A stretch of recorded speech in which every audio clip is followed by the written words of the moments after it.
Anyway. Oh, I hope I wasn't talking too much about drama. I mean, I was just speaking between the lines too much.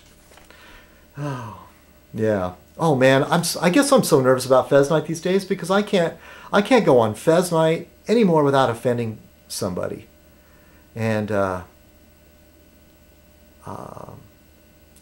mean, I guess a lot of it has to do with me trying to, not trying, it's just my personality. I'm a little bit too upfront about some things. And that's why some of you like Fez Night, and I try to give that to you. You know, something like I'm straight up and talking about what's on my mind. So anyway, so with that transition, let me go grab something real quick.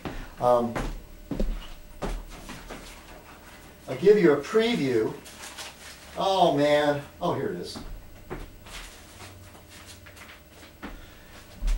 Yeah, I looked through the newspaper this morning. Nothing really caught my eye. You know, I mean, it's a lot of the same stuff.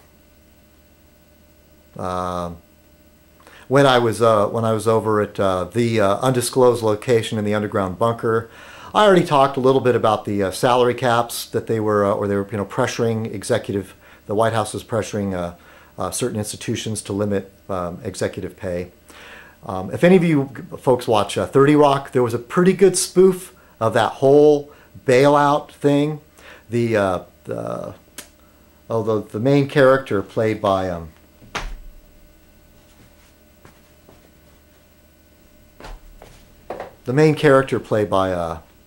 oh, what's his name? One of the Baldwin brothers. He was like, there's no way I'm taking any bailout, and he's head of some microwave company for GE, and there was a good comparisons to this microwave company and the auto industry. I mean, they came right out and said it. It sounds like you're bigger and more cheaply built. It sounds like you're making the same mistakes the auto companies made. There was some good gags in it, and at the end they kept over designing this microwave, and then they came up with the Pontiac Aztec. And then the stuff with the bailouts and the Obama administration and how he has to put up a front and he's putting a little American flag pin on his lapel and putting a JCPenney label on his fancy necktie, you know, trying to act like, oh, I'm not taking the big pay. And then the pages went on strike. I don't know. It was a great episode. I watched it on Hulu, so I don't know. Maybe it was an old episode I watched. I don't know. So, oh boy, I'm just babbling. I hope you like my Monkey Man song. I really wanted to play the harmonica. Wow, wow, wow. But I just can't do it anymore. I couldn't figure it out. Anyway, it's been too long. Not that I was ever a great harmonica player, you know, at all. Well, I thought I'd do a little bit something different and share a story with you from my past. And this has to do with quite a long time ago. I was in my mid-20s, I think, when I moved into this 3-bedroom apartment. It's kind of a long story there, but I ended up, from a female friend of mine, moving in with her twin sister, her fraternal twin. They weren't identical, but they looked pretty much alike. And this female friend of mine who had a major crush on over drinks, and I agreed to it. And it's like, never agree to anything over drinks. Do not. I learned my lesson. And I agreed to move out of my little tiny, you know, crappy studio apartment into this nicer apartment, but share it with her twin sister and a friend, another male friend, who was a little bit light in the loafers, as they say, but you know, he's a good guy.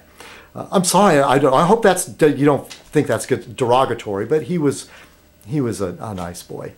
Anyway, that's how I ended up moving in.